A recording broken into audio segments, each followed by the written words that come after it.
for 8:45 this morning. I had to change it because of the little computer wobbly there. Morning to Gary Ross. Gary 2 tickets Ross. Hello to the lovely Diane Jeb. I think you won the bingo yesterday, didn't you? Diane won the bingo yesterday. Michael Parman, good morning to you. DSLDG2 is there again. Morning, sir. There's a lovely Denise Andrews, head of ducks on this channel. Daniel Woodhouse is there, waiting for this minstrel show to begin. What is a minstrel show? That's not the same as the black and white minstrel show, is it? Is there like minstrel? I don't know what that is actually, a minstrel show. Don't know what it is. But presumably it's a musical thing, is it? I suppose. There's Gary Davidson. Good morning to you. Mick Davenport. Good morning to you. Jason. Daniel Woodhouse. A wandering minstrel. A wandering minstrel. I thought it was something in a yellow packet, a minstrel, to be honest. Very delicious. Galaxy minstrels. Galaxy milk chocolate coated in a crisp sugar-coated brown thing, aren't they? Oh, minstrels.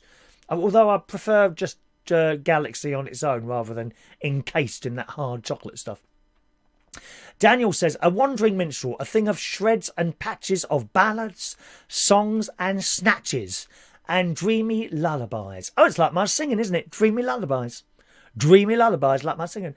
My catalogue is long, through every passion ranging, and to your humours changing. Well, that sounds... You're quite poetic, aren't you, Daniel? Perhaps you could open a new YouTube channel. Poetry.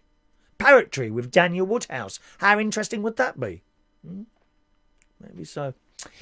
I see a super chat there. I'll get to that in a second, my darlings. All right. It's not come up at the top there again, strangely enough. But and I've got some pictures. I've got some pictures to show you this morning. I've got a couple of pictures from John Parrish and an excellent video that I've borrowed from George Bond's YouTube channel. Once again, we were watching some George Bond videos last night. Me and my nephew and the two children, and we were engrossed in the quiz, which never seemed to have actually started. He seemed to have started that 2 or 3 times, but nevertheless, the delightful George Bond and his wonderful little friend, I think possibly his niece, Lily, were hosting a quiz last night. They borrowed the questions off me, which is fine. No problem with that at all.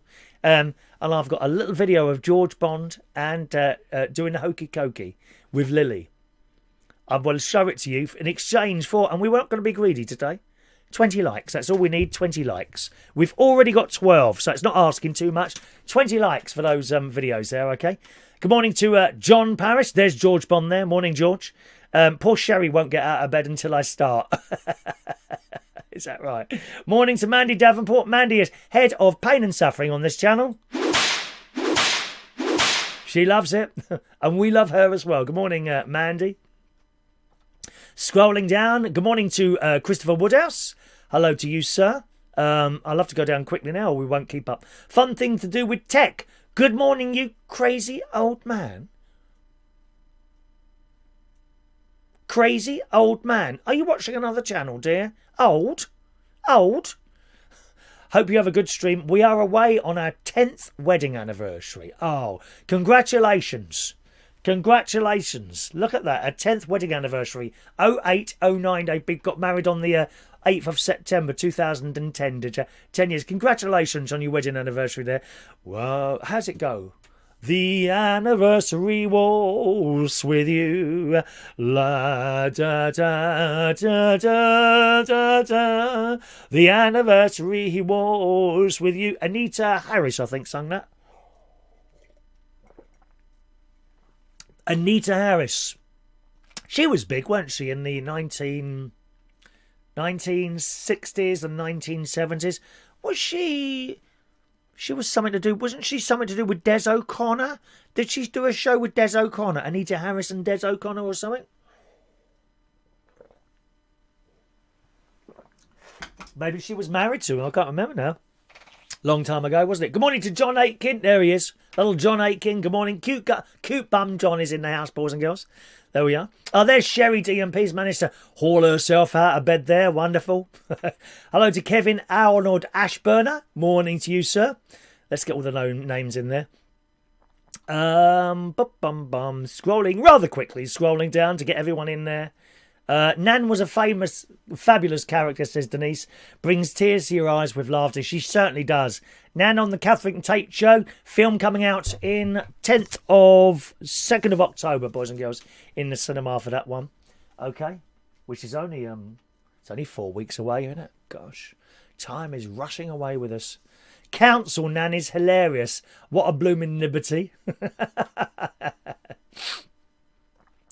Fun things to do with tech. It could be the preheat stage, keeping it at constant temperature. What the clicking going on in the aircon? I don't know what it is. Sometimes it's doing it, and sometimes it doesn't. Yeah, and it's like a click. It's not loud, but then it is, of course, loud at 3 o'clock in the morning when it kicks in. You know. If it's a particularly cold night, I'll set it on 18 degrees on heat, and it's wonderful. It's just fantastic. But now and again, I'll get that clicking. And then it might stop, you know, when it's got to temperature, which doesn't take long at all. And then the next time it comes on, it's not doing it. Very odd. Very odd. It's like it's clicking over something. But because, see, the gap between the clicks is very long. So it can't be something going click, click, click. Do you see what I mean? Because that thing's going around like that. That fan thing in there blowing out the hot air, isn't it? You know, it wouldn't be going... There's just no air coming out, so that's why it's a bit odd, really. Morning to Mark Bowles. Morning, Mark. Just scrolling down there. Mine ticks. It's the fin that swings the air. No, my fins don't swing in there.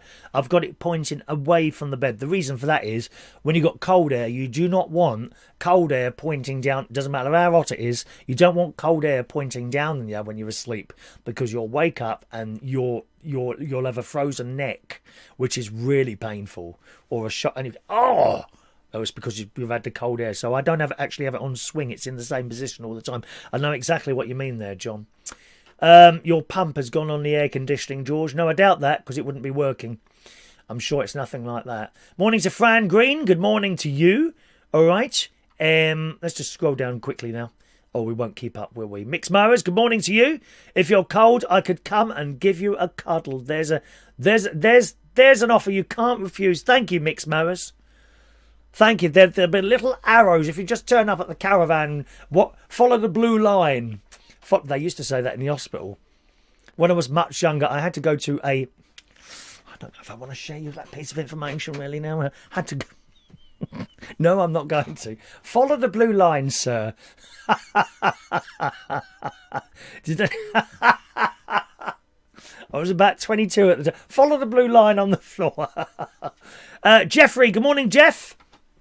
Jeff and Linda in the house. They're up in Sheffield there. Morning, Jeff. Hope you're well there. He owns a caravan next to mine there.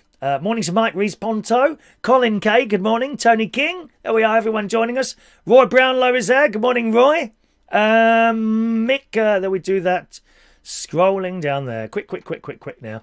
We must keep up, dear. Colin Kay is there. There's Parknest, who's in the caravan as well, still in Yorkshire. Thornwick Bay. Thornwick Bay. Is that a haven, Parknest? I think we've been there, Thornwick Bay. Sounds familiar. I'll have to ask my nephew. I'm sure we've been to Thornwick Bay. It sounds familiar, that. Or it was very close to where we were. Not quite sure. Not sure there. Morning to Adam the plumber. Adam, a little bit disappointed this morning with you, Adam. A little bit disappointed. On one hand, I'm extremely grateful, as you sent me a news story that we could have used on the show, right? On the other hand, a little bit disappointed on watching the news story to find out that I've already done it. Which means you haven't been paying full attention to the show. And from you, you know, a very close friend, it's like a knife going into me. It really is, Adam. Please pay full attention to the show, dear. You've sent me a story that we done only a few days ago. All right? Now, where are we now? Let's just go there. It's from Roy Brownlow. There we are. A £2 super chat popping in there. Thank you, Roy. Sending a little tip through there. Here's your Christmas present to moan about. You haven't been there for a while, Roy, have you? So what we do with the super chats now, we give you a free raffle ticket, okay? and that goes in here. All right, and each week we have something to raffle each and every week, and this week's raffle is for one of our exclusive mugs. I can't remember now. Have you got one already? I think you've got one already, but that's the raffle prize this week for the Super Chatters. So with the Super Chatters, every time you send us a £2 tip, I give you a free raffle ticket for each pound. So you have 2 free raffle tickets, numbers 133 and 144. There you go. All right. So when we do the Super Chat raffle on Thursday, you may or may not win our little mug there. So Roy Brownlow goes for the Super Chat raffle. The other raffle we do, of course, on Monday is as usual. All right, there you go. There you go. Roy Brownlow there. Oh, you can't see that, can you? There we go. Just hold that a little bit away from the light. So that's a prize next week. Every time someone sends us a pound raffle, a pound tip, you get a free raffle ticket. Put those in there, and you might win the mug. Next wing is on Thursday. Okay, next Thursday. At that time. Good morning to Shania still. Morning, Shania. Shania is not a secret viewer today. Good morning, Shania. Hello to you, oh gorgeous one. She's back at work, so she can't be with us live, can you, Shania? Never mind, darling. You're there now, lovey. You're there now, and that's all that matters, isn't it? Thornwick Bay is a haven site. Thank you, Parkness. I'm sure we've been there. I'm sure we've actually been there. Yeah, sure we've been there. Okay. Scrolling up, I'm just going to pop up a little bit quickly there to miss some of the other men. Congratulations to John Aitken. 2 years ago, he had his quadruple heart bypass surgery. Thankfully, it's still beating. Congratulations, John. And today, to celebrate your heart bypass surgery, which is usually due, am I right, John? Is it fatty tissue on the inside of your arteries? Is that what? I think Mick's got a problem with his heart as well. It is Mick, isn't it? He's got a problem with his heart. I think it's that. So, anyway, to celebrate on your 2 years ago quadruple heart bypass surgery, you must go and get cream cakes, darling.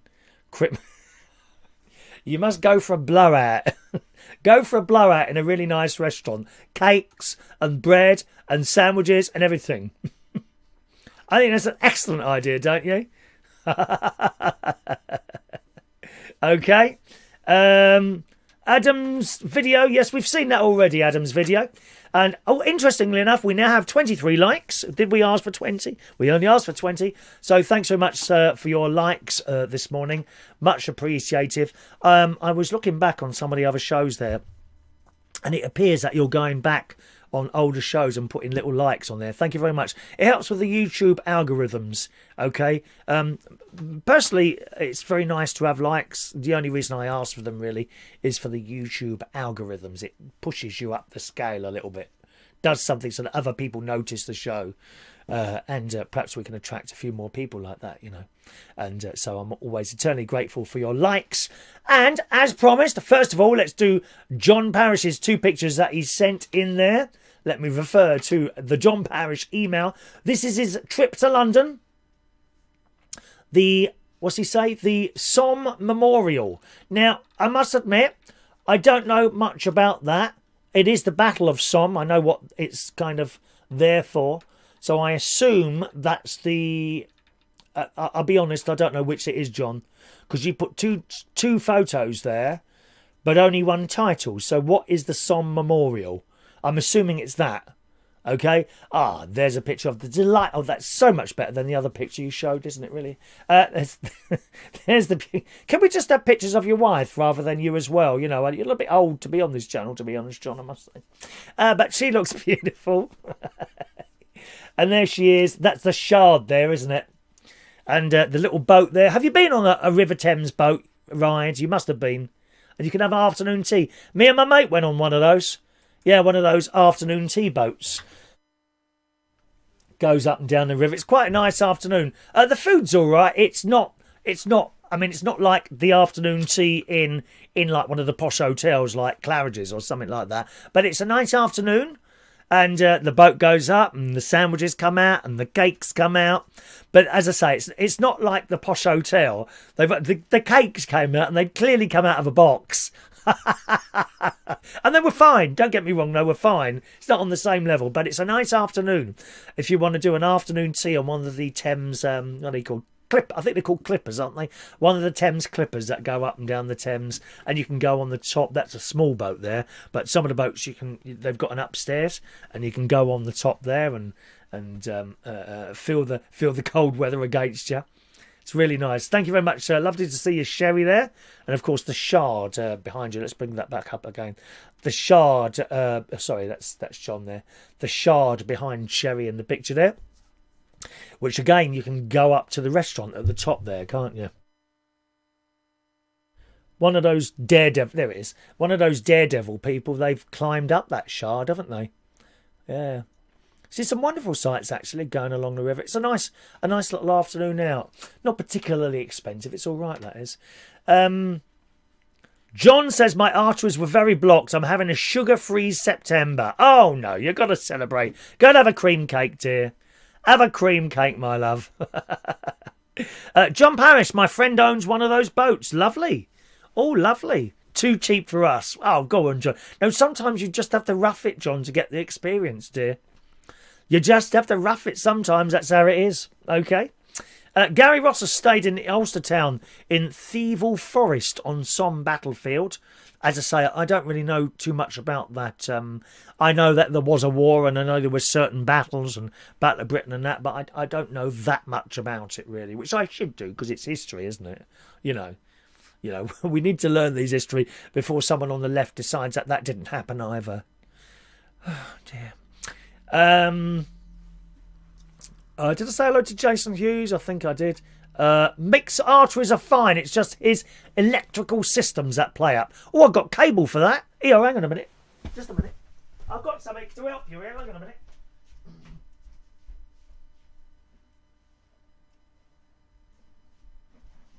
Here we are. I can help you out with this, Mick. I've got some old jumper wire. I had some jumper wire left over from when I was working in BT. It's got to be about 20 years old, this wire. I'm sure it'll be all right. You know, this is 20 years old. I imagine it'll be all right for another 20 years, which will probably see you through, actually. But there we are, yeah. So a little bit of wire. Just let us know how much you want of this, and I'll cut a piece off and send it to you in the post.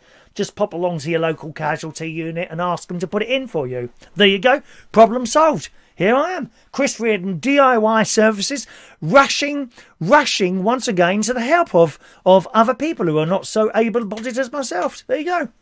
How fantastic is that? Always want to help, John. Always want to help, Mick. And for nothing. You know, I'm not asking for a super chat or anything for that, darling. Look at that. Free of charge. All I ask is that you send some money for the stamp. Is that asking too much? Shania, I should have you on the big screen in the office. I think that's an excellent idea. An excellent idea. Good morning to Joe Woodrow. Morning, Joe. Hope you're well there. Good. John Paris, I'm hurt now. No more pics of me in the future. Well, thank God for that. Thank God for that. If you could just send two of your wife instead, because she always looks happy. Always. I can't say that you look happy in that photo. Let's have a look now. Is it because you don't own that horse? You're not smiling enough there. I mean, it's a very dark photo. Not up to your usual quality of photo, I must say. You see, the trouble is you've got too much light behind you there. That's why it's not worked. You should have gone back there at a later time so that the sun was in front of you, dear. Okay? All right. Harold Lloyd wouldn't have had a go at climbing. Who's Harold Lloyd? I don't know who that is. All right. Good. So that's that. So where else are we now? Oh, yes. Okay. So last night I was round my nephew's house and we were watching some more of George Bond's videos. He's great, he is. He will have you laughing your head off. And they were doing my quiz, word for word, which is fine. It's fine. And he was playing out my music quiz. This is from some weeks ago, but I think it was quite a long time ago, the particular quiz they used. And then a tune came on, and they had a little bit of a dance to it. You ready for this? Thank you, George. Here's George Bond. It's just a few seconds of one of his videos.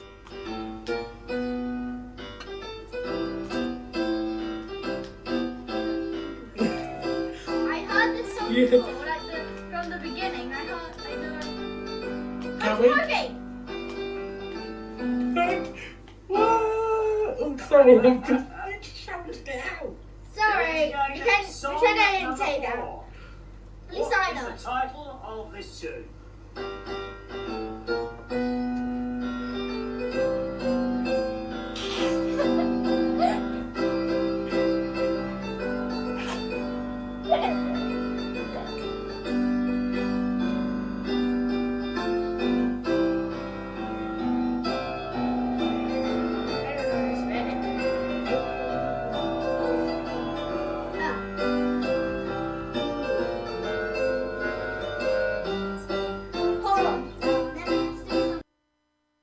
Oh yeah, George Bond and the delightful little sidekick. She's fab, isn't she, little Lily? I love her. Doing the hokey cokey there for your boys and girls and giving the answers before he's even asked the question. Well done, George. Excellent. Okay, give George Bond a little look. Look up his channel and you'll find loads of stuff on there. And it's just very entertaining. Very, very good. Thank you, George, for sending that there. Glad to see that. That was part of the clip that he does pick his... I had to have a word with him about picking his nose. He picks his nose sometimes on his video. Mustn't do that, George. I mean, I'm not talking about that. We're talking like that. Oh, dear. No. Nice one, George. Good luck to Fun Things to Do with Tech. Have a lovely anniversary weekend. You enjoy yourself there. Fantastic. All righty. Okie doke, gang. What else have we got here? Let's have a look. Let's do some stories this morning. Asda are about to get rid of the plastic bags. Yes. In the Sun this morning, Asda is testing whether to scrap free fruit and veg bags, meaning shoppers will need to bring their own or pay 30 pence for a recycled one. 30 pence now for a bag, dear. But people are fine that. I said that before. You know, if you want to stop people buying endless plastic carrier bags, you've got to put them up to £5 each. What's the problem? No, because otherwise it's just a tax. 30 pence is a tax. It's like when they put the cigarettes up, 30 pence. People are fined that 30 pence. Put them up to £25 a packet, well, they won't be able to find that. If they're serious, governments, whatever colour they are, if they're serious about doing something, then they should make it at a price where people can't afford to buy them in the first place. Plastic carrier bags, you want to stop people buying them? £5 each. And if that doesn't work, double it to £10. They'll soon buy one of those cloth ones then. Apparently, shoppers will instead, this is in Asda, in the Sun this morning, shoppers will instead either need to bring in their own containers or buy a reusable drawstring bag for 30 pence. Not enough. The Veggio bags, apparently, are made from recycled plastic water bottles. The stores included in the trial are in Bridgend in Welsh Wales. Well, that's where Gary's from, isn't it? Where's Gary Owen? Gary's British talk show. He's still not back. I must drop him another message. Or maybe he just doesn't want to do it anymore. I don't know. Sometimes people do things and they think, oh, I don't want to do this anymore, you know. But I'll drop him a message and see if I can find out. The stores included in the trial are in Bridgend, Glashoughton, I don't know where that is, Harrogate, where the Eurovision Song Contest came from one year. Ba, ba, ba, ba, ba, ba, ba, ba. That was the one presented by the delightful Jan Leeming. Do you remember that? Jan Leeming, who's a friend of mine on Twitter. She used to read the news. Jan Leeming. Killingbeck, Middleton, Quedgley, Swansea, in Welsh Wales, in the Valley. Swansea, as well as 2 shops in York. As I said, the move could save around 141 tonnes of plastic a year, which equates to over 3.5 million bags. Wow.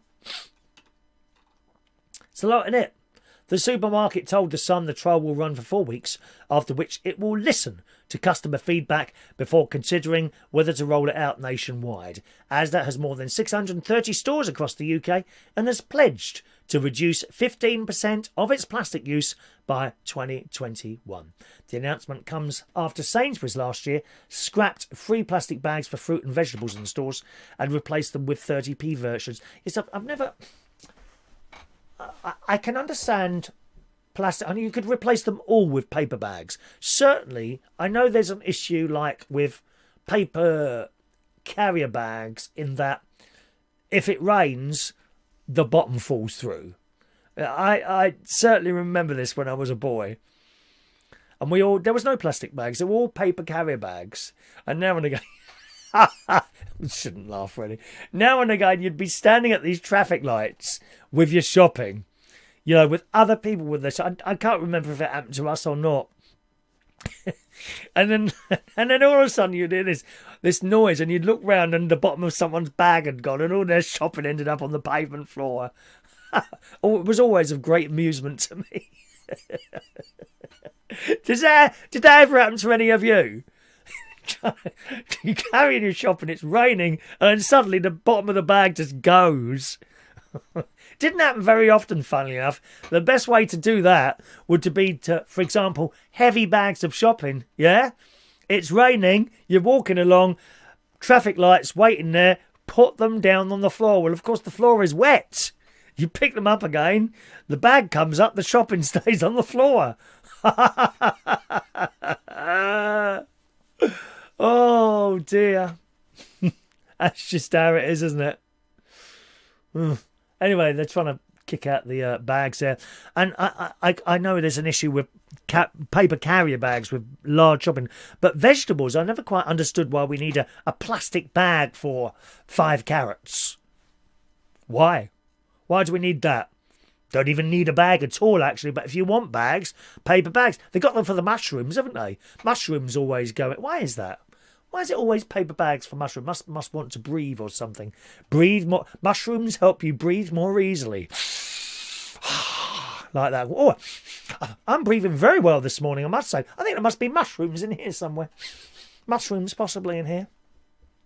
But they have a little paper bags, don't they? Well, they do in Waitrose anyway. I can't remember the other shops now. They have a little paper bag if you're buying them loose. And why does everything have to be encased in a bit of plastic? It's like when sometimes you buy 4 apples and they're in a polystyrene tray with a bit of plastic over the top. What's all that about? Why do we need that? Just put them in a box. They used to come in a big, well, a lot of them still do, in a big box like that. And in between the layers of apples, you'd have this cardboard thing cut in the sort of moulded in the shape of apples, and the apples just drop in there and they don't get damaged. Don't need all this blooming plastic all over the place, do they? Carrots, you could replace all that little roll of plastic bags that you've got in Sainsbury's. You pull out a bag and put your carrots or whatever in it. Don't need to be plastic, does it? It could quite as easily be in paper. That's if you want a bag.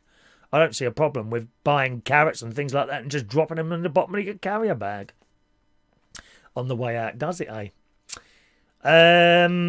John, do you remember the bags with netting? Very easy to carry. Yes, I think Mum had one of those, actually. But they were sort of some plasticky stuff, weren't they? I can't remember. No, they were string. They were string, weren't they, John? They were string bags, yeah. They were string bags. Good morning to Peter Palawoda. There's not much room in your studio. Thank you, Peter. A very good morning to Maureen watching this morning. Good morning, Maureen. Maureen's in London. Morning, Maureen. Morning. Morning to Michael Lawrence just joining us here. Parkness says Harrogate is one of the most pleasant towns to drive through. I'd never been to one of those. Never really been to one of those. Yeah. Never been to one of those. Good. What else have we got here? Oh, now this is disgusting. This is awful. I'll come to that story in a moment. I've got a really awful, disgusting story to tell you. But first, again in the Daily Mirror this morning, have you ever got your... Has anyone cheated on you? It's happened to me.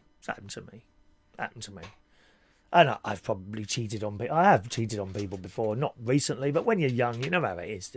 You get another offer that you think's better, don't you?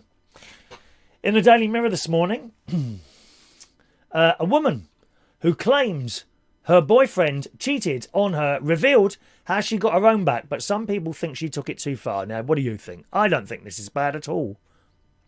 Destiny is her name. She said she gave her long-distance boyfriend a second chance after he cheated on her for the first time, but is messed up again. To make the task of returning her ex's belongings a little easier, she decided to get revenge. I'll just take a short break there while I do my tablets. Maybe I should change my tablet time to a time that's not when the show is on. I think that might be a good idea, actually. I can hear someone talking outside.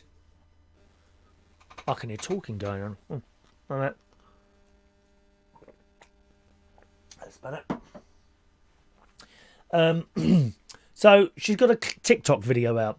On screen, writing on the video said, "This is what happens when you cheat twice on a girl who loves glitter."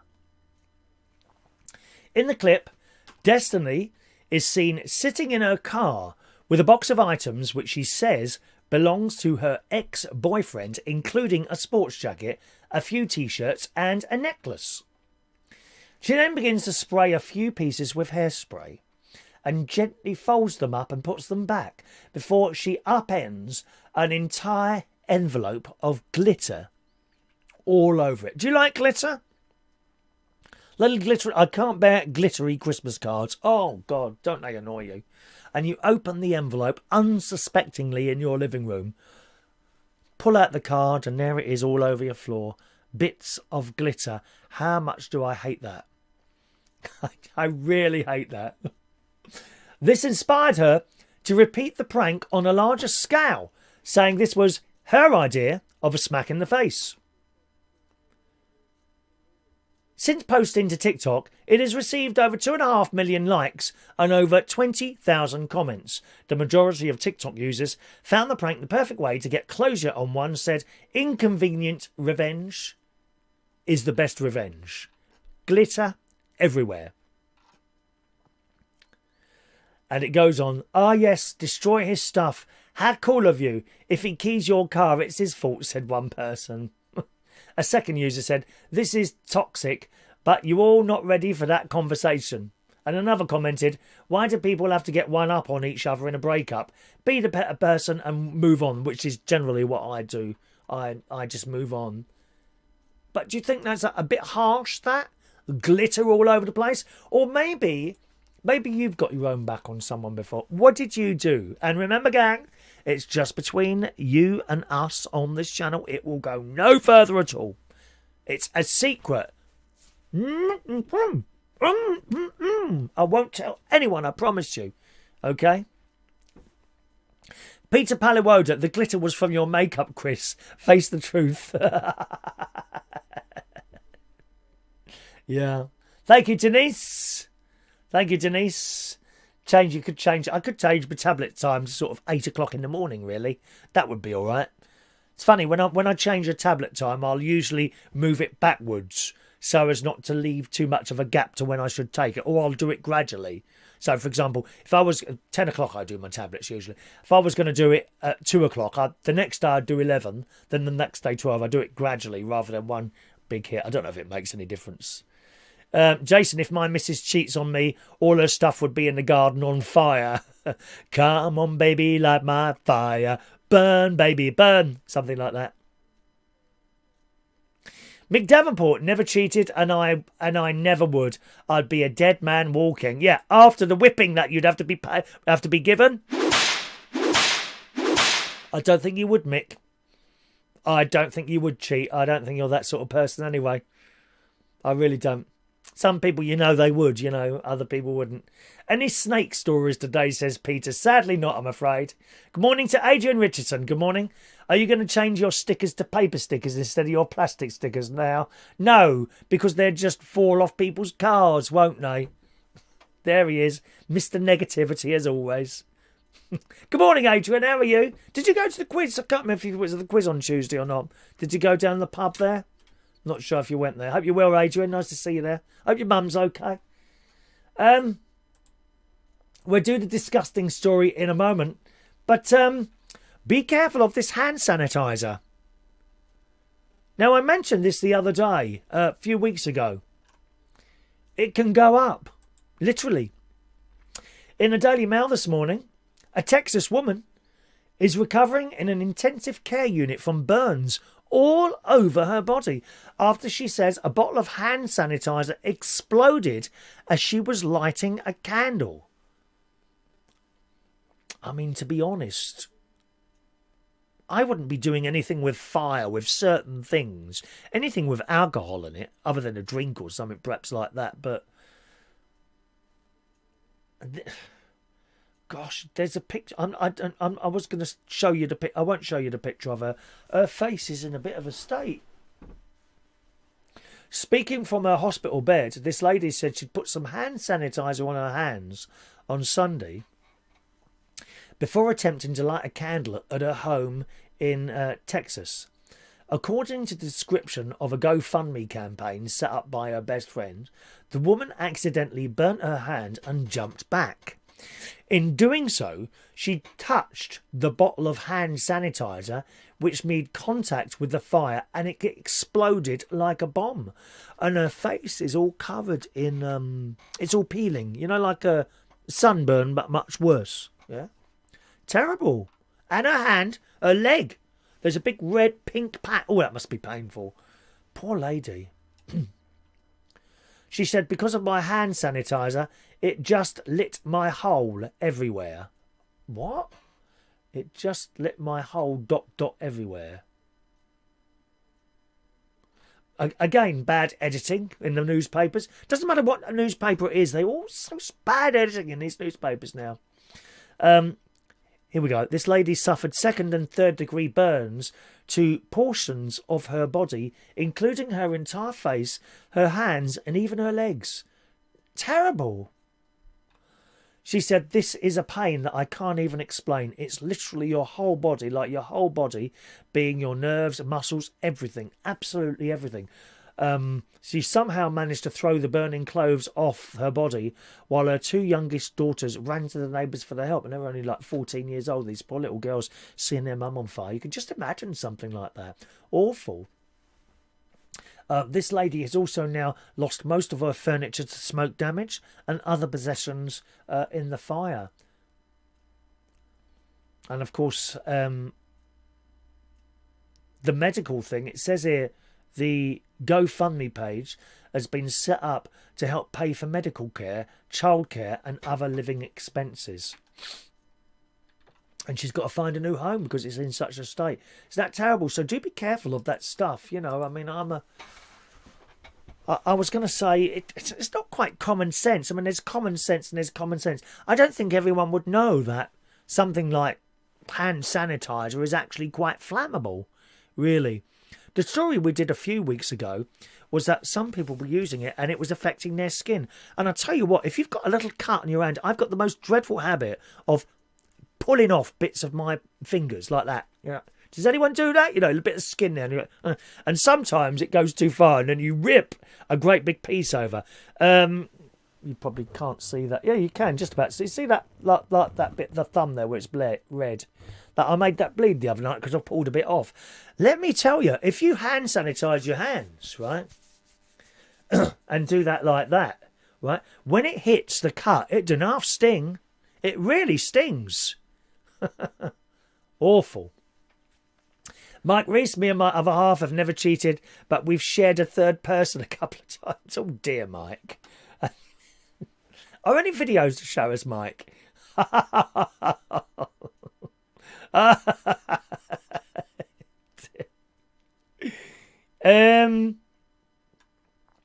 Let's have a look there. Scrolling up there. Did you where are we?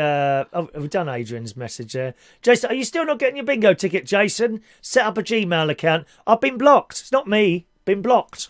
Your server will have blocked me. I can bring up... Do you want me to bring up the message and post it to you? I can do that. I bet there'll be a message. I haven't checked them this morning. I just sent them out and that was it. I'll tell you the message. I'll show you the message I get back because I can log into the people that do sort out the email and get a report back, you see. And then if someone hasn't got them, then they will have a little red dot next to their names and it will tell me why. 1 second. It's no hassle to set up a Gmail, is it? Because there's nothing I can do about that. Dashboard... Activity, there we go. Activity. I hope you're doing lots of activity at the moment, boys and girls. Very important to keep moving. What's the date? It's the 5th, so let's search for the 5th. Anyone's not been delivered. Green. There's a red one. Paul. Oh, Paul hasn't got his. Who's Paul? I don't know who Paul is. Someone called Paul. And that's a .co.uk. Jason Hughes, there you go. All right, not delivered. Okay. Let's click on that. And I'm going to post exactly what I see there. Here we go. Your iCloud. iCloud. Okay. Here we go. Right, so I get a couple of messages. I'm just trying to pull out the message so as not to identify your email. Here we go. I'll put them up there for you. These are the messages I get back. There's the first one. And there's the second one. They're the... Oops, hang on. Let me just cut and paste that. Now, that gives a number. I don't know what that number is there, but I'm sure it's all right. Won't identify your email. And there's the other one. There's the other one. Okay. That's the emails that I get back from the email person. Only way around that, Jason, is to set up a Gmail account. Completely free to do. Probably a little bit of an hassle, but that's all I can do, really. Nothing else I can do for you there, Jason, other than change your email. If you set up a Gmail, there doesn't seem to be a problem with those at all. It's just how it is. Just how it is. Don't know a way around that. Perhaps if anyone does, then let me know. But I don't think there's anything else I can do with that, okay? But that would sort you out there, all right? Archaeology remains. I'm always quite interested in things that they find from the past. Who was I talking to the other day? It might have been, was it Jeff in the caravan next door? I can't remember who it was now. But someone was talking about, yeah, it was Jeff. He does the metal detecting things, I think he does. Beep, beep, beep, beep, like that. And you find things. Now, some people in newspapers, they find coins that have got like millions of pounds worth of value. And if I got something like that, I'd probably want to hold on to one of them. But I might probably sell them. But when I see a thing like that, I don't automatically think, oh, I wonder if this is worth something. Do you know what I mean? I think of the interest and the value in looking at that item. And I would want to share it with other people so that they can see it. That, to me, the value is the history of the item that I'm looking at, not the monetary or the financial gain that you could get from it. That's way down the line of what's in my head. But nevertheless, something's been found. Archaeologists in the Daily Mail again this morning have unearthed the magnificent stone remains of a 2,500-year-old royal palace outside the walls of Jerusalem that was curiously carefully buried. Now, I've been to Jerusalem and Israel some years ago. There are some videos up on that on YouTube. You could type in United Kingdom Talk Israel. I'm sure you'll find some of them on there. And they're short videos of my travels there. And it was one of the most interesting holidays I ever went on. And it was the holiday where I went. You can't really include Disney on sort of going out and looking at things, can you? Not really, but that sort of thing. Every single day practically I was out on a little tour. And not expensive. Probably not expensive because I was on my own. You see what I mean? So each time I went on a tour, it was like 60 quid or something like that, 60 pounds. 110 Australian, 90 US dollars, right? Something like that for each tour. And it was just a fantastic, amazing, highly interesting story. All those things you learn about at school, whatever your religion, don't need to be religious, where they say Jesus did this or someone or Mary did this, someone did that. It's all there. It's all there for you to go and see. This is where it is said that Mary lived. Joseph's workshop. I went round to all of them. All the wonderful churches. There's a mosque. There's a big mosque in Jerusalem. I don't know if you can go in that as like a tour, so to speak. And then you go up on this hill and you look down on Jerusalem and it's just golden. It's all made in this sandstone stuff. And if you want to put a building up in Jerusalem, you have to have permission from, you have to do that everywhere, from them to make the building. But it has to be in a certain type of stone to make it look fantastic. And you get up there and you see the domes and the mosque. It's beautiful. All these, I highly recommend, if we get out of this virus thing, a trip to Jerusalem. I must warn you, it's quite difficult coming through the security thing. You can wait a long time going through the security, but if you need to be prepared for that. You know, get to that security. Certainly coming back the other way, you'll be waiting probably a long time coming through the security at Tel Aviv airport. But it's just absolutely fascinating. Really was. And we went up in this castle. It was really hot up there, actually. Foolishly, I didn't take a bottle of water, but we went up there and saw all the stuff. In the Daily Mail, they found something else. It says they found magnificent stone remains. The remains, which include some ornate capitals that would have topped stone columns, date to the time of the kings of Judea, archaeologists have deemed. The palace would have been overlooking King Solomon's temple in the heart of Jerusalem, but it's believed to have been destroyed in 586 BC by Babylonian invaders. How blooming interesting. According to the experts, the so-called Proto-Aloan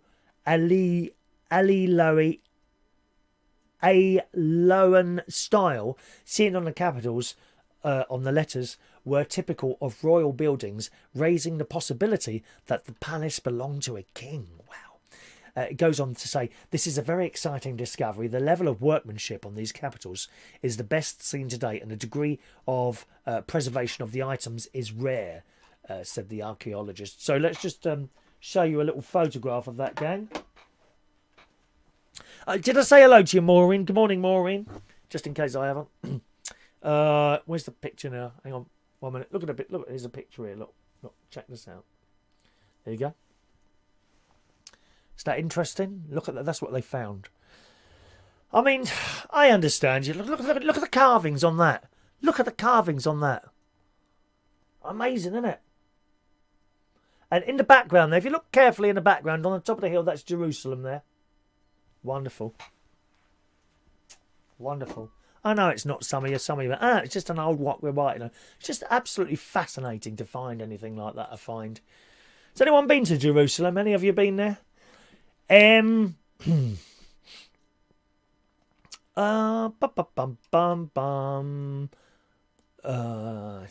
up there. Let's have a look there. Nothing of interest. Let's talk about. Right.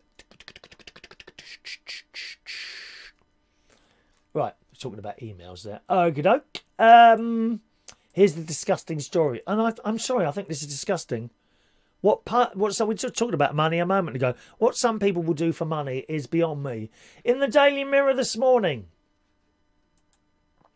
a father and daughter left radio presenters disturbed after going to extreme lengths to bag the cash prize in a bizarre game show.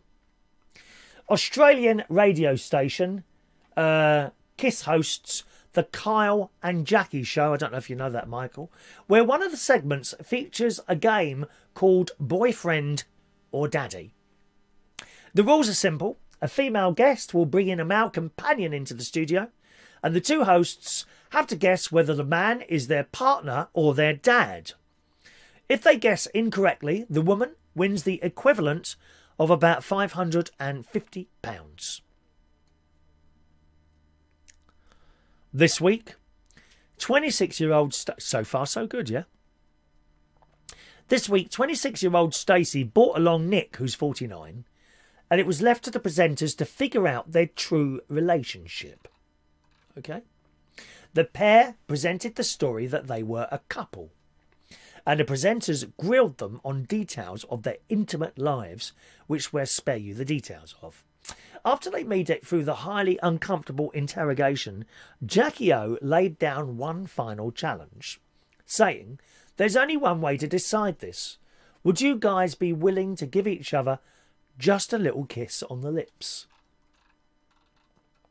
The pair move in for a smooch, lasting a few seconds. As the presenter Kyle says, they are fully kissing. It was a makeout. Now remember, this is a radio show. So, from the listener's point of view, you are reliant on the information being given to you by the DJ, the radio presenter. He then says, I'm locking in boyfriend without a doubt. It has to be the boyfriend. It has to be. It can't be the father. No one kisses their father like that.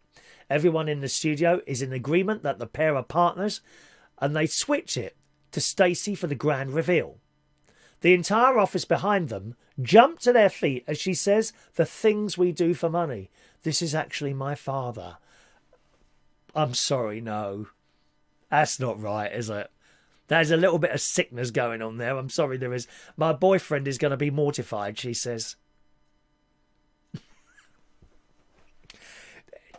There's just a line, isn't there, that you shouldn't cross. And I'm sorry, I don't think there's anything wrong with dads kissing their daughters on the lips, but it's got to be not a... You know what I mean? That's wrong. Kyle, clearly a little lost for the words. He's the host. Congratulates the pair on their close relationship and winning the prize of $1,000, adding that's the craziest thing I've ever seen. And then if you really want, you can watch the whole excruciating clip here. They send a little link, which I'll put on the chat box for you there, gang. Okay, that's the link. There's something wrong about that, isn't it? Dear. Not good.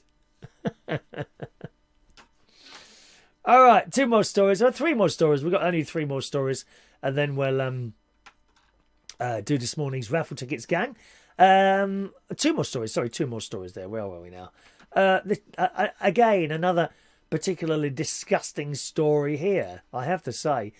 Daily Mirror again. Gary Rogers, 32, who is serving life in prison for murder, squirted guards with poo when they spotted his cell door was damaged in Lancashire. HMP Garth. A convicted murderer serving life in jail fired his own poo at prison guards from a plastic bottle while cheering and laughing. He's 32. Gary Rogers had his sentence increased following the revolting and unprovoked attack of the poo in the bottle. The case of the poo. Oh, it's just disgusting. You think of that. He's just 18 when he was jailed for his role in the murder of someone who was a 32-year-old dad of 2 who died just before Christmas in 2007.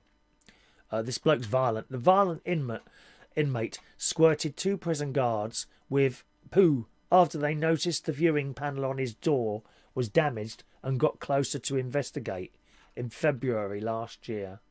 Rogers was heard cheering and laughing when the guards... These are not normal people, are they? They're not human beings, are they? Rogers was heard cheering and laughing when the guards recognised the smell and realised they were covered in it.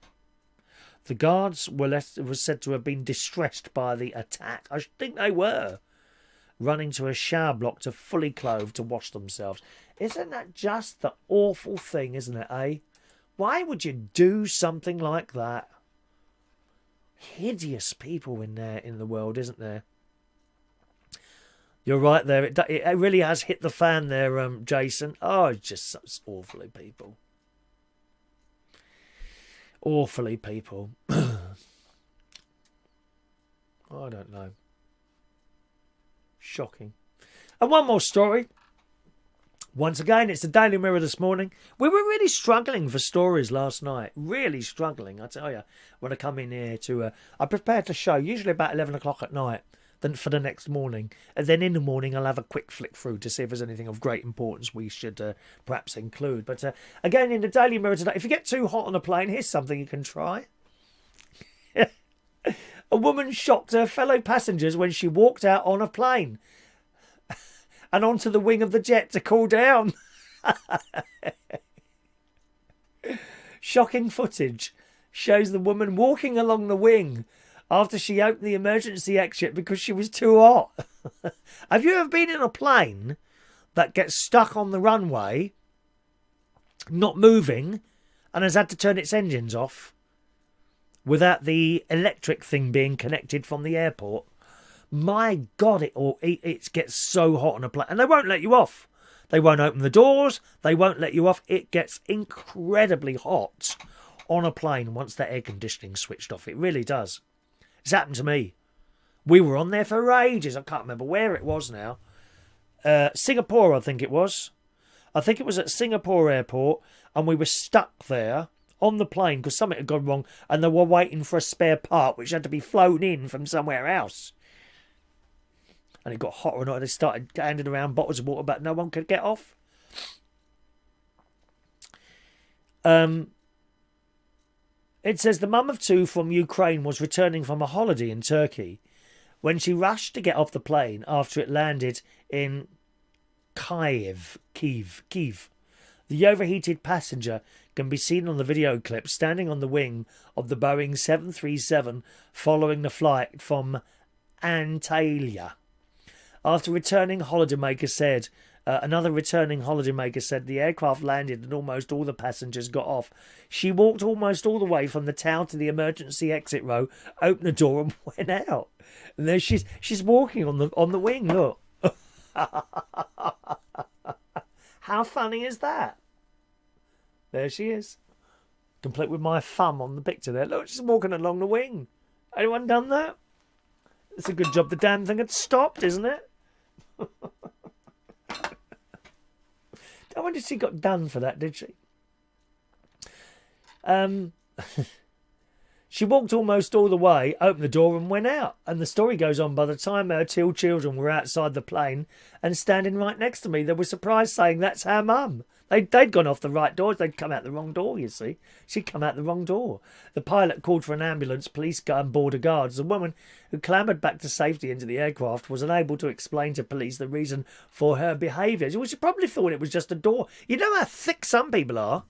You wouldn't believe how completely thick some people are. She told the authorities she was too hot. The woman was travelling with her husband and two children for a family holiday. Furious airline bosses have now banned her from flying with Ukraine International Airlines again. I've never heard of them. Have you? Have you been on a Ukraine International Airlines holiday at all, I wonder? Some strange people about. Peter says you have to step on the wing of a chipmunk airplane to get in. I don't know what a chipmunk airplane is. Open the sunroof, says Jason Hughes. Alrighty. We got a raffle on Monday mornings. That's the prize. Okay, that's the prize for our raffle every Monday morning. One of our exclusive fridge magnets. If you'd like to try and win one, you'll need a raffle ticket. So all you've got to do right now is in the chat box, preferably in the chat box, shout "ticket please," and I'll sort you out a ticket. If you're one of our silent viewers sitting at home, very good morning to you, then just text in your request for a ticket and I'll sort it out there for you. The texting number is in the top left-hand corner, 07551 259 675 to text in. Once again, I noticed there was a lot of... Someone keeps trying to call, an unknown number keeps trying to call that phone, and I'm afraid no one will ever answer it or listen to messages. It's only for texting in, okay?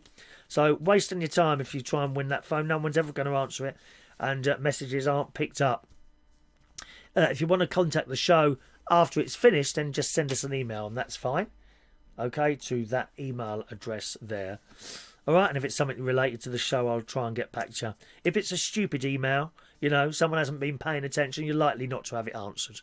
You know, did you show my picture or something like that? You know. And when it's been shown, you know, if you couldn't be bothered to watch the show, to watch your own pictures come up, well, what do you want me to do? You know what I mean? So there we are. Maureen then, 955 for Maureen. Here we go with the raffle tickets. Says before. Good morning to Rachel. Morning, Rachel Wheatland. I don't think I've said hello to you yet, have you, love? Morning, Rachel. Rachel, your little thing. Rachel has bought one of the water bottles there. Sorry, I haven't got any cardboard boxes left. That'll be going out for you Monday morning, Rachel, or Sunday afternoon, depending. I don't know if does the post office open within. I don't know if that happens actually, because you know the post office down south is within a newsagent, so it's like a desk on the post office, and the newsagent staff one of them comes across to the desk if you do something. Does that happen on Sundays in there? I wonder. If so, I'll drop it in the post tomorrow for you. All right, Rachel, sorry I haven't got any boxes left here, but it'll go Monday morning at the latest. All right, my love, so thank you for buying one of those, Rachel. Here we go then. Maureen, 955. 956 for Mr. Tony King. Fran Green, 957. Diane Jebb, 958. Colin Hughes, 959. No, Jason Hughes, 959. Colin K, 960. Gary Davidson, 961. I've written Colin again. What am I doing here? Gary Davidson, 961. Rachel, 962. Denise, 963. Head of Ducks. John, 964.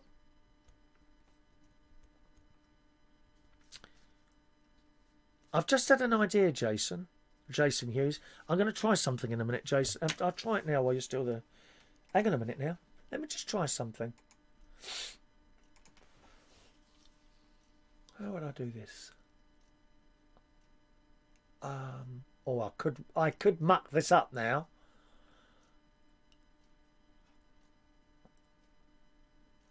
Now, this could go terrible. I need to try something to see if it works. I could completely muck up today's bingo game, but you're not bothered about that. Can I just try something? Do you mind?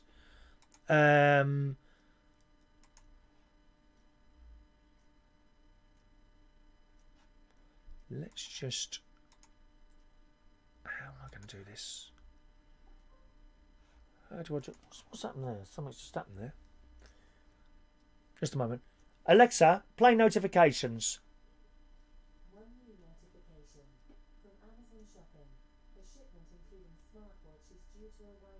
Oh, that's my sister's birthday present. Just going to try something. Jason Hughes. I won't be able to do this weekly, Jason, because it's a bit of a muck around doing this, but I'm going to try and send you... Now it says 2 contestants. Why is that sending to 2? Should be 1. Right, hang on a minute. Let me just have another look. Manage games. Oh, I see. I'm trying to send it to myself as well. Yeah, I can do that. That proved to me that it works. So in the future, I will have to ask you to set up a Gmail though, because I can't obviously do this all the time. But if someone's missing... Right, I'm going to try and send you... There you go. Right. And now we need to reset the game somehow.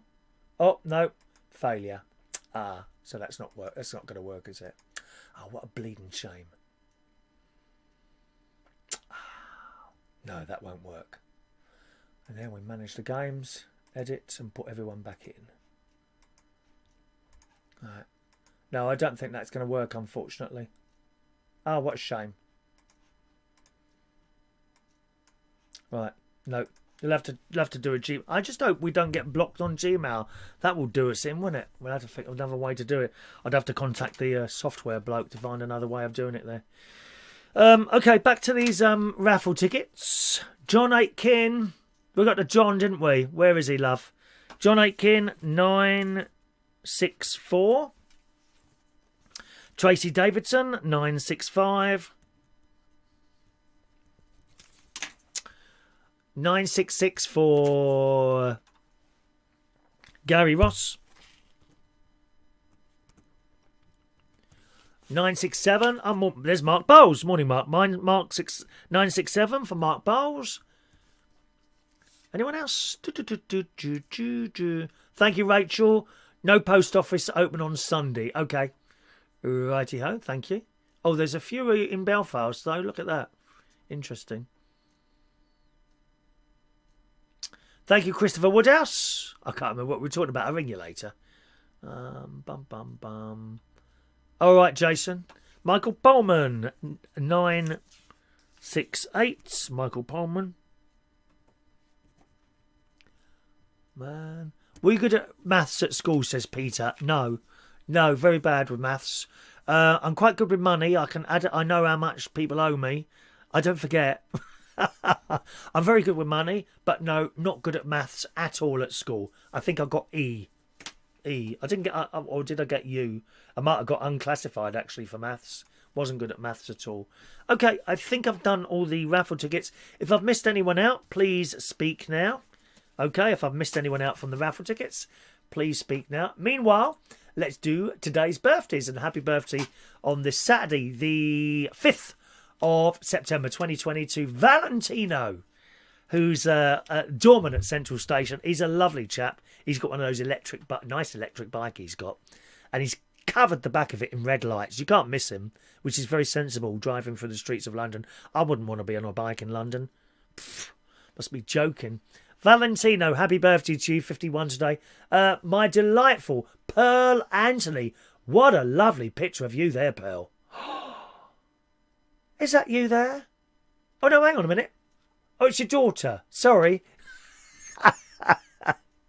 There's a picture of her daughter and her 3 sons there. Beautiful picture. I thought that was you because it was so small, the picture there. Happy birthday to the lovely Pearl Anthony this morning.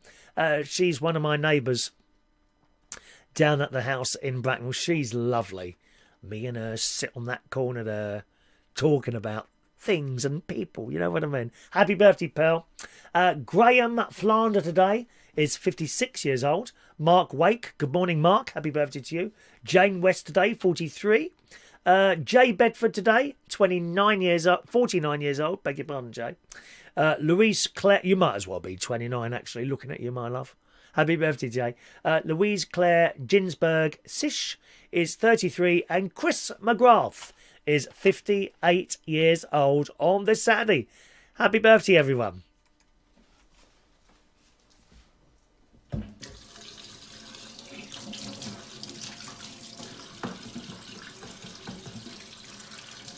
Happy birthday to you.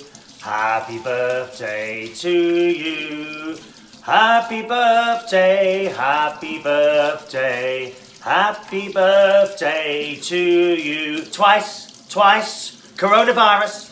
Happy birthday to you.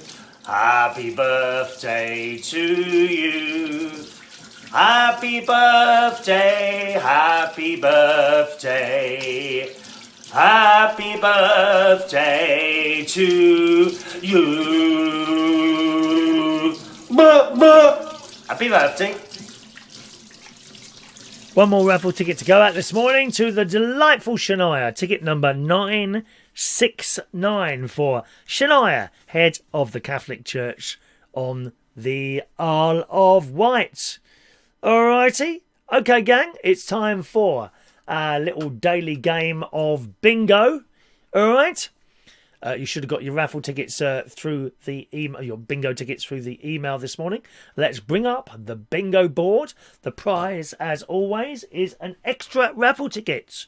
Okay, you'll be at the end of this little list here. There we go. Ticket number, it's very white that, isn't it? Ticket number 970 is waiting to be won. Is it going to be you?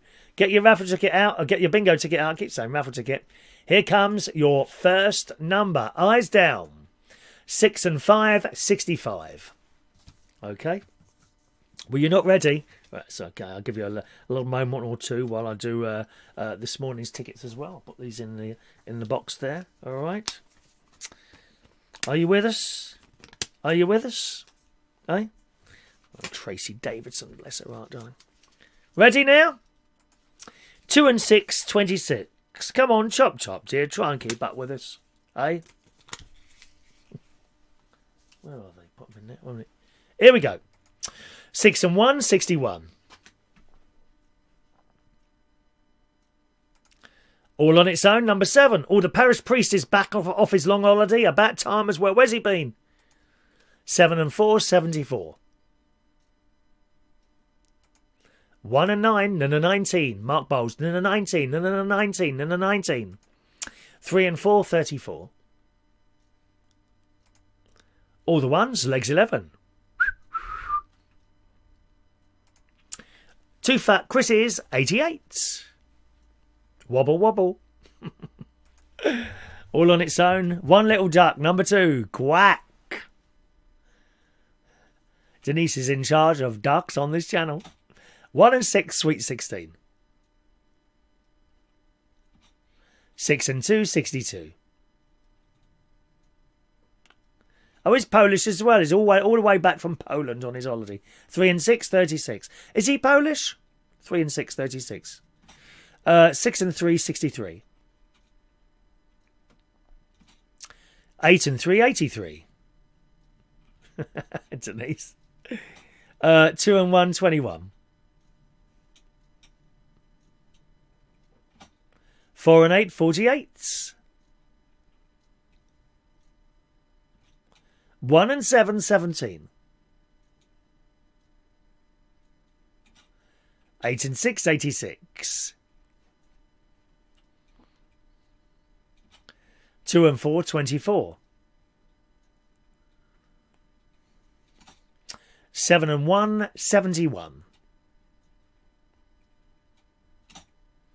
5 and 8, 58. Thank you, Shania.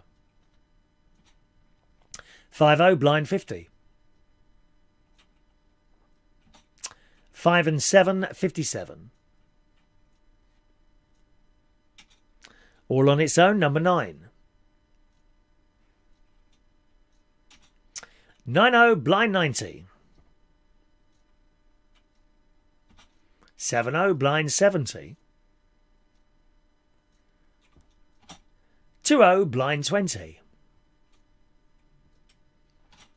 4 and 6, 46. 6 and 4, 64. 7 and 6, 76 trombones. Da da da da da. Ba ba ba ba ba ba ba ba ba ba ba. 2 and 5, 25. Is Martin with us this morning? 5 and 1, 51. Martin or my sister?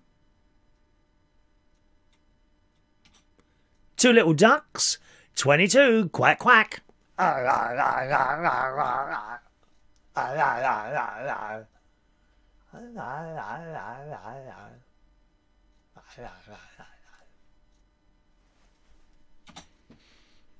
6 and 7, 67. 3 and 8, 38. Morning, Martin. Sharon's new watch is coming today. I've just got a message off the Amazon. All right. All the 6s, 66. Clickety click. Sorry, did you think I was going to report a new fault with the caravan? Martin is now head of maintenance on this channel. 8 and 4, 84.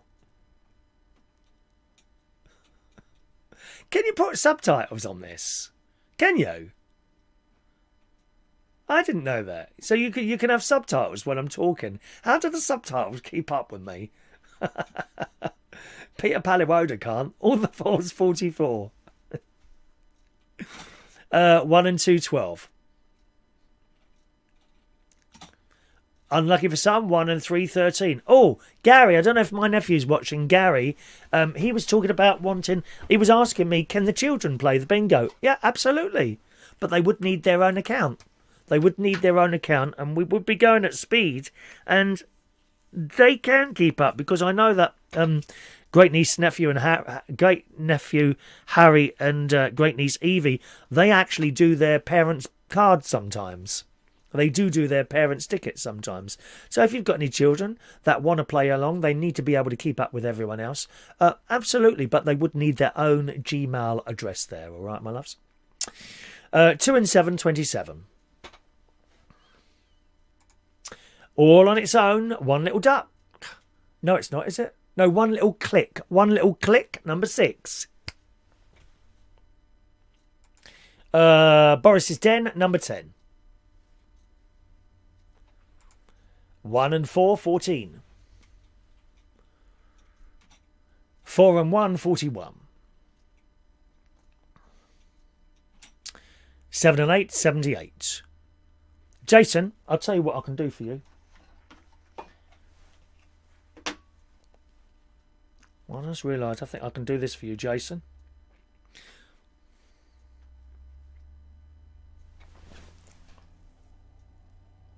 Right, Jason, just quickly look at that and write down the numbers that you've got. Oh, hang on, I can't see it myself.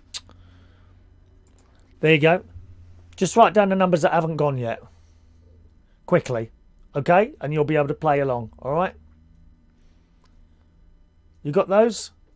I can't read them out because people will start writing the damn things down then. There you go. You got those? Quick. The green ones have already gone. All right. You done it? I hope you can see it all right. Perhaps you could do a screenshot maybe. All right. Good God, Rachel's son has managed to get up at last. Why did children get up so late? I don't think we ever used to get up late. I'm sure we didn't. Right, we'll carry on looking for a winner. You'll be able to claim now, Jason, all right, if you get those numbers. Here we go. 8 and 1, 81. 7 and 9, 79. 8 and 9, 89. 3 and 2, 32. 7 and 2, 72. All the sevens, 77. 5 and 2, 52. 7 and 5, 75. All on its own, number 3. 5 and 9, the Brighton line. Woo, woo. All on its own, little number 1. Ah. 8 and 7, 87. 6 and 8, 68. 3 and 7, 37. 1 and 8, 18. 4 and 7, 47. 3-0, blind 30. 2 and 8, 28. 8-0, blind 80. 1 fat morbidly obese Chris, number 8. 2 and 3, 23. 8 and 5, 85. 4 and 3, 43. 4 and 2, 42. 5 and 3, 53. 5 and 4, 54. 6-0, blind 60. All on its own, number 5. 4 and 5, 45. 4-0, blind 40. 3 and 5, 35. All on its own, number 2. And we got a winner on number 2. Let's bring up the bingo clock. And you have 1 minute and 30 seconds to claim your prize, boys and girls.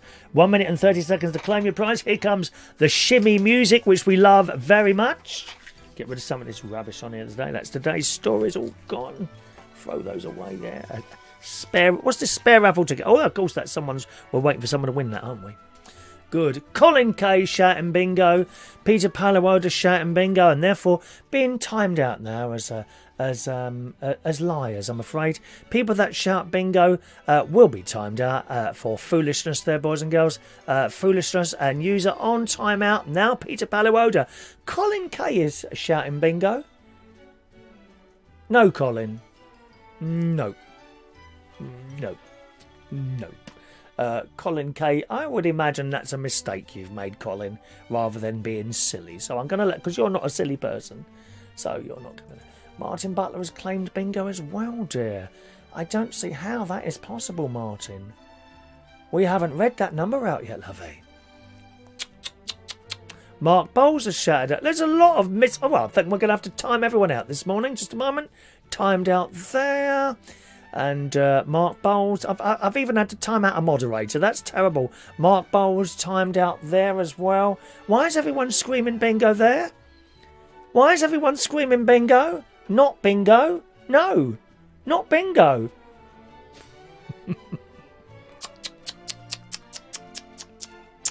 Now that means if you win now, you won't win, will you? You won't win. Terrible. Oh well. Got to have the rules, I'm afraid.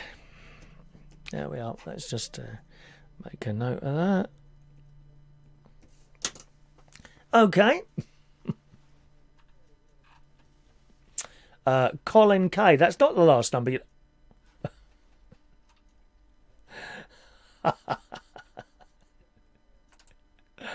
Oh dear. I don't think I can undo this now, can I? I knew that would go wrong. I knew that would go wrong. That's because I've sent out another load of tickets, isn't it? It didn't work. Okay, let's play another game. We'll play another game now to make up for that. Just a moment now. That's my fault. Please accept my full apologies. One moment. Let's delete that game. We'll play again. I know what's happened there. That's because I tried to sort it out for Jason. I tried to sort it out for Jason Hughes and it's gone wrong. There we go. Let's just do another one. We'll play another game then. Right, we'll just give that 5 minutes or so to get everyone come on there. I've made a mistake. Let's just close that down and redo this. I should never get out of my walk today, will I? Just a moment now. I thought someone was winding me up then. And that's the trouble. That's the trouble. There's so many people on there that try and wind me up that eventually something like this happens. So is it my fault? Maybe not. Right, hang on. Manage games. Let's do another game there. Okay. Extra. This will be called extra game, okay? Extra. Oh, hang on a minute. Extra game. I know what's happened there. It's because I tried to... I took everyone out of that game and then tried to send Jason his own ticket, but it must have created another load of tickets, I would imagine. Okay. All right. Now let's just remove that one there. And that one there. Bum. Who's the other one? Peter Wright's not here today, is he? Right, okay, take that out. Extra game, Saturday. There we go. Right, hang on. Send cards. Okay. Okay, let's just take that out. Yeah. There we go. And sending now. Right, just sending out those tickets to you, and we'll have to wait for the oh, what's it called now? The unblocking?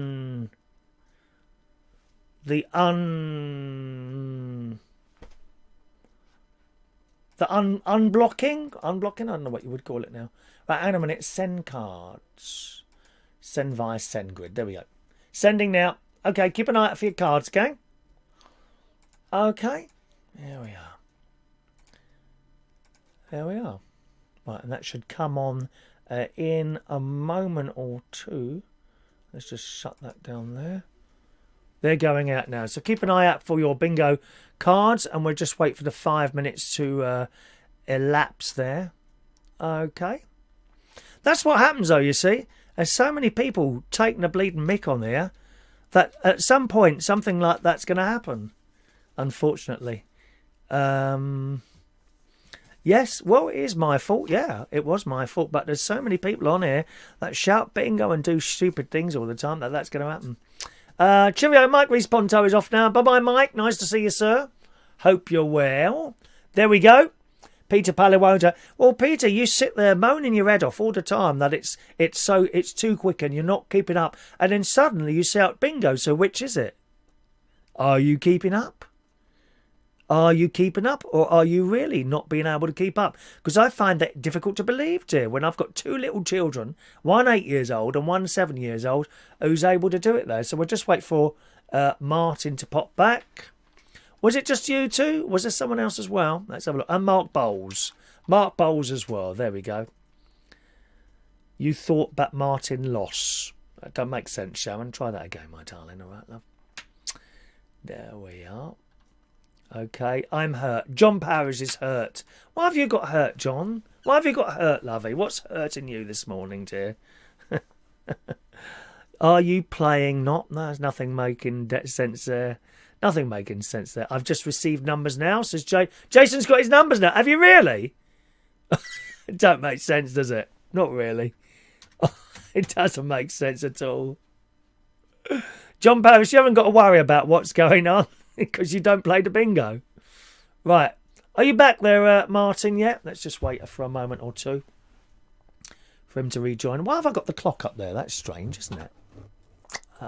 Bingo clock. Goodbye, bingo clock. Gone. We'll just hang around for a moment or two. There you go. I want a prize or I'm going to George Bond's bingo now. Well, I think you should play George Bond's bingo as well. You should play George Bond's bingo as well. Absolutely. The card you're playing says extra game Saturday at the top. There's a card just sent out that says extra game at the top there. Okay? Extra game Saturday, it says. That's the card we're playing. So have a little look there. Funnily enough, I haven't got mine this time. Mine hasn't come. I keep getting all these messages from girls on YouTube. Is anyone else getting that? Are you getting that, Martin? All these messages from girls on YouTube asking me if I want to be their boyfriend or get married or something like that, you know. Very strange. There you go, Jason. Now you see Jason's card has come through now. Right? Jason's card has come through now. So I don't know really. It's up to you. You can risk keeping it, Jason. I personally would say set up a Gmail and do it like that there. Right. Mark is now devastated. Right, everyone with us? Sorry about that, gang. But as I say, there's so much winding up going on there that will happen unless you stop doing it. Peter Paliwoda, including you moaning that we're going too fast all the time. You must do that 5 times a show. And then you seem to have shouted bingo at probably what was the right moment there, which was completely different to what I had on the screen there. So I'm afraid all your moans in future about the bingo being too fast are now going to be completely and utterly ignored. Not by me, but by everyone else on this channel. Stephen Petty, good morning to you, Stephen. Okay, here we go with game number 2. Eyes down. Let's bring up the bingo board. There it is. It's getting hot in here. Have I gone red again? Yeah, I'm going red. It's getting hot in here again. Here comes your first number, okay? All the ones, legs 11. Have you been down McDonald's this morning, Gary? Shocking. 1 and 9, 19. 19, 19. 1 and 2, 12. Trigger finger Reardon. All on its own, number 1. 4 and 1, 41.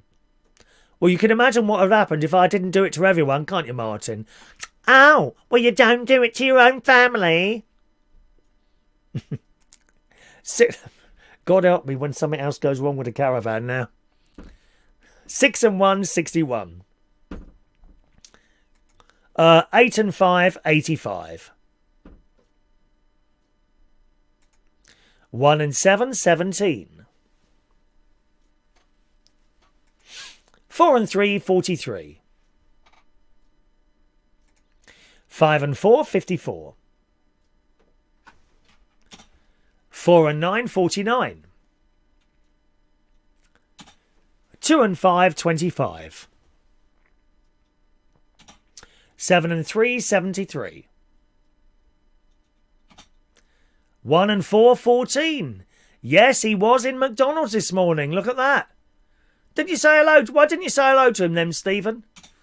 50, blind 50. My nephew loves a bit of recognition when he's out.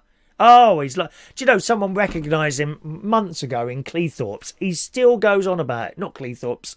Marleybone? Marlborough. Oh, God, what's it? Mablethorpe. Someone recognised him walking down. On and on he goes. On, and which is strange, really. We haven't had an update this week, today, on his numbers on YouTube. Perhaps they've gone the other way. I don't know. 4 and 5, 45.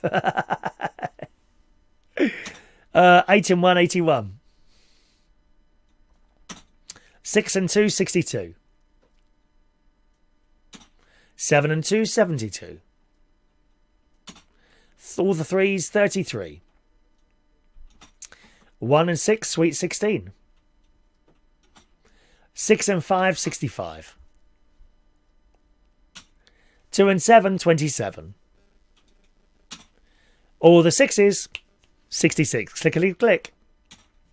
7 and 6, 76. 6 and 9, 69.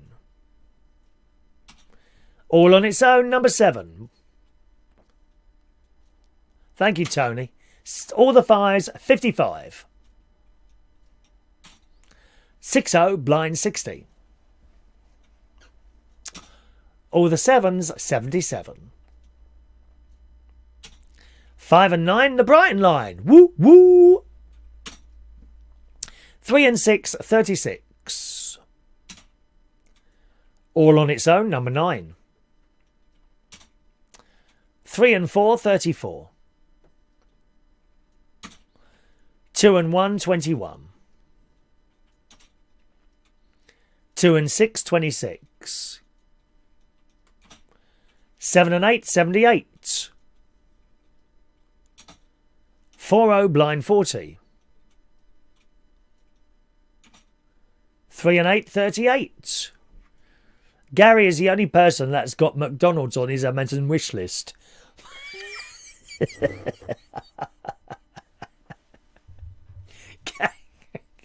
My nephew wants to be able to put McDonald's on his Amazon wish list. McDonald's, KFC, Pizza Hut, Mrs. Wang's Chinese takeaway. 4 and 6, 46. 2-0, blind 20. 3 and 5, 35. 6 and 7, 67. All on its own, number 3. 2 and 4, 24. 4 and 7, 47. 3 and 7, 37. 2 and 8, 28. 7 and 4, 74. 6 and 3, 63. 8-0, blind 80.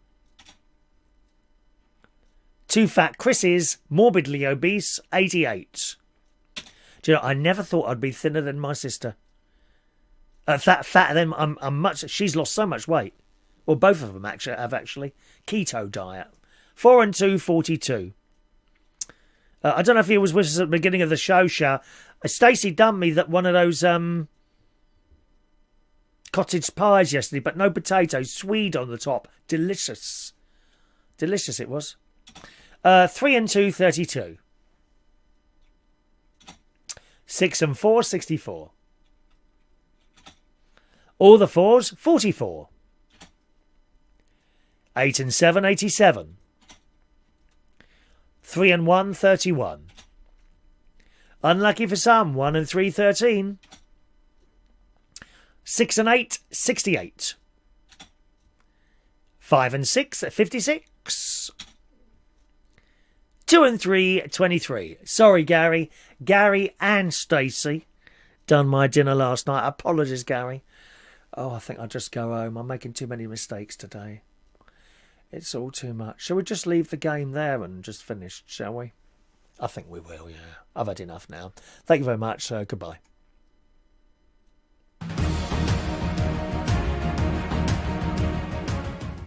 Not really.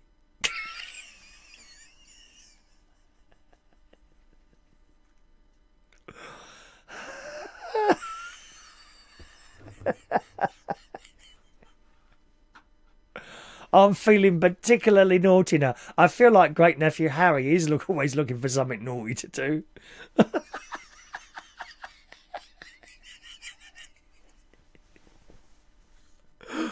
Oh dear. Gary can't even count. Look, he can't even count. Look. Next number, 2 and 3, 23.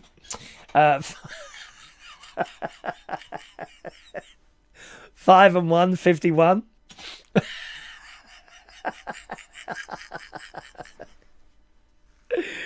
Oh, 5 and 8, 58. 8 and 6, 86. I hope your floor caves in.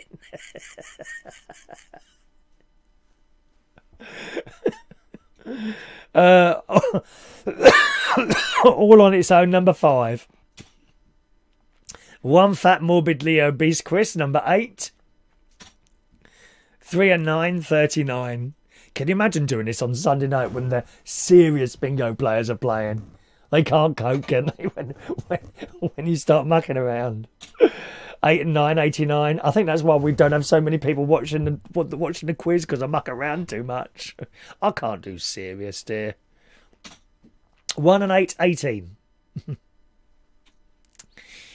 7 and 1, 71. 4 and 8, 48. 1 and 5, 15.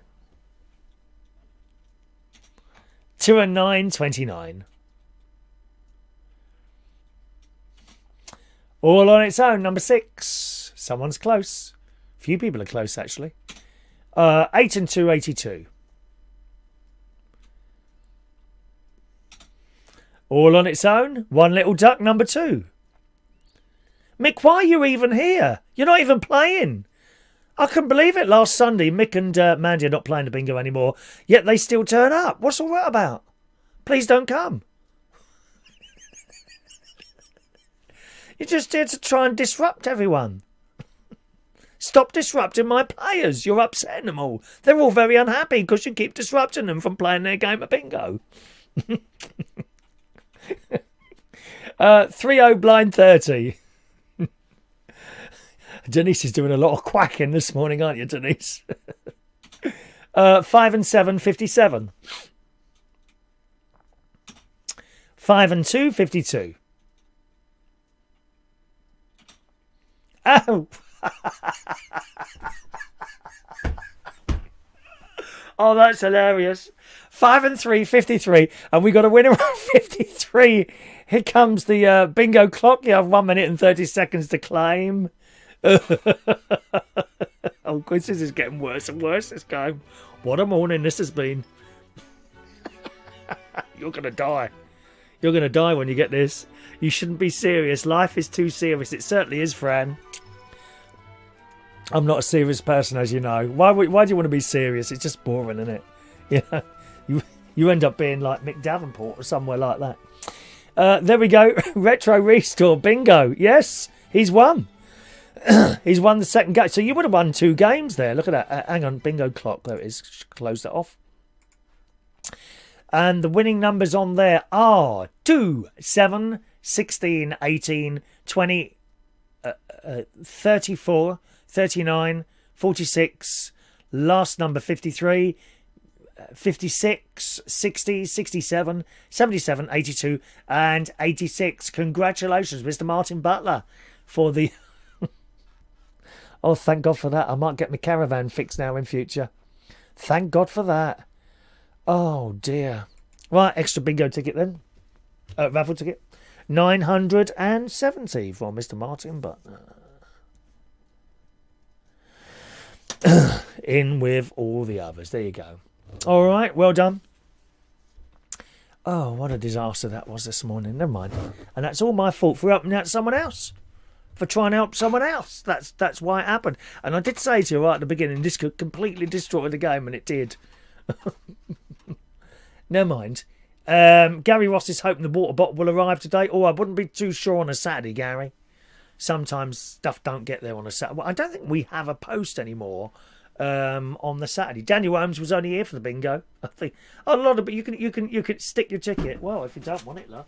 Did you want to donate it to someone else, Martin?